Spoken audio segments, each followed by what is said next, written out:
اے نبی میرا پیغام سنا دو، اے میرے بندو جو ایمان لائے ہو اپنے پروردگار سے ڈرو۔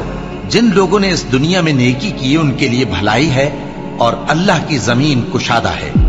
جو صبر کرنے والے ہیں ان کو بے حساب ثواب ملے گا۔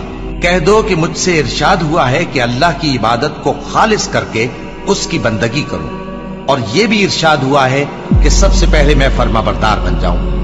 کہہ دو کہ اگر میں اپنے پروردگار کا حکم نہ مانوں تو مجھے بڑے دن کے عذاب سے ڈر لگتا ہے۔ کہہ دو کہ میں اپنے دین کو شرک سے خالص کر کے اللہ ہی کی عبادت کرتا ہوں، اب تم اس کے سوا جس کی چاہو پرستش کرو۔ کہہ دو کہ نقصان اٹھانے والے تو وہی لوگ ہیں جنہوں نے قیامت کے دن اپنے آپ کو اور اپنے گھر والوں کو نقصان میں ڈالا۔ دیکھو یہی سراسر نقصان ہے، ان کے اوپر آگ کے سائبان ہوں گے اور نیچے اسی کے فرش ہوں گے۔ یہ وہ عذاب ہے جس سے اللہ اپنے بندوں کو ڈراتا ہے کہ اے میرے بندو مجھے